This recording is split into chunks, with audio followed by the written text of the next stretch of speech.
I'm here representing young adults with invisible disabilities, such as people living with acquired brain injuries or fetal alcohol spectrum disorder.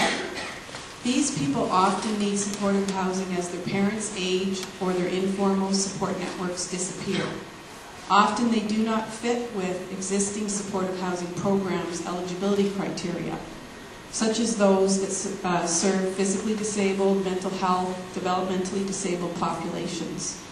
Nor are they appropriate to be relegated to long-term care facilities, which historically support primarily a geriatric population.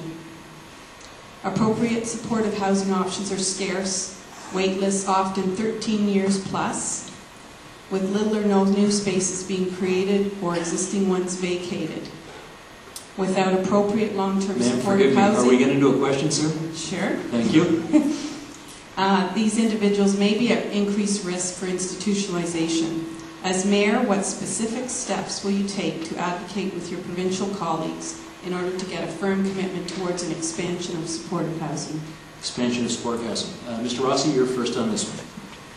Well, it's not simply expansion of supportive housing. It's you've laid out the problem perfectly, in the sense that we have shifted the burden onto families for too much of this.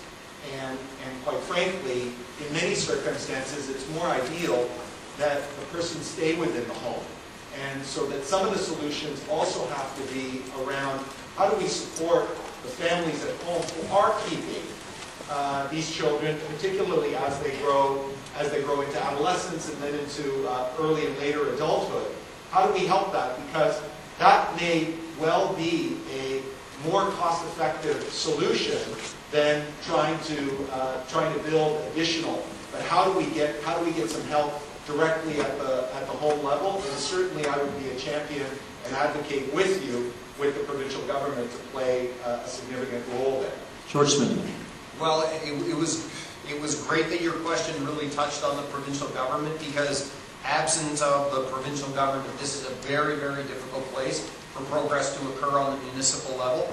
As a government member and as a minister, I was successful at creating some housing, and the housing that we made the best progress on was when we adopted more what I would call innovative or novel approaches.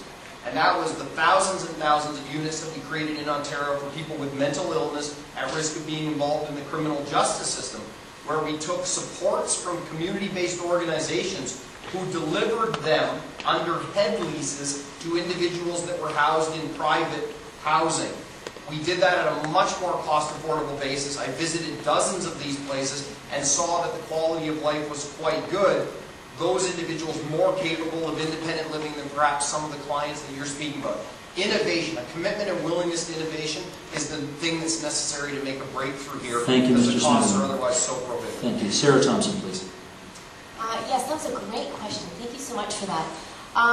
I've said I want to restructure the Toronto Community Housing Corporation, and the reason for that is they're in housing. But I don't think the problem is just housing. It's about actual care. Because these people need a little bit more care and guidance. And I believe what we need to do is work with the nonprofits, like the Fred Victor Center, to enable them. They need more funding to do the jobs they're doing. They're doing an amazing job. They need the funding. Unfortunately, the funding is all going into Toronto Community Housing. And we have to restructure that to have them be the landlords they're supposed to be and not try to provide the care that they're not doing very well. Giorgio Mammoliti. So this is why it's important to understand the government if you want to be the mayor. TCHC doesn't get supportive funding at all. In fact, they've gotten rid of it completely because the provincial government's gotten rid of the business. So you've got to understand the system before you try and revitalize it. And the reality of this is that we can start ourselves in the City of Toronto. What I'm suggesting is actually amalgamate all the other services that are around housing, such as the homeless services, different office.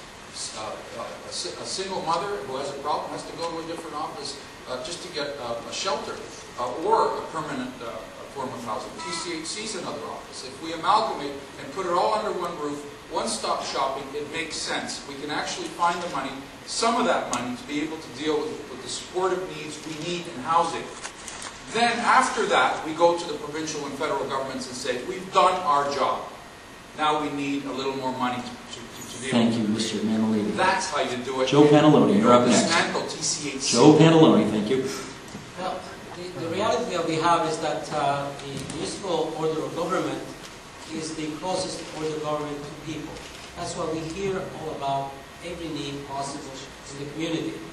Now, some things we can do about, if I remember again, 8% of all taxes come to us, 92% for the provincial and federal government, and we find that the province and the feds, frankly, being negligent in terms of looking after those needs. I always supported, and will continue to support as mayor, the giving grants to community groups in order to help people help themselves, both in advocacy as well as actual services.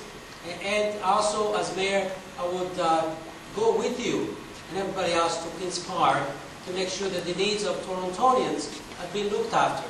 Because there is a lot of gaps there which are still remain gaps that need to be filled.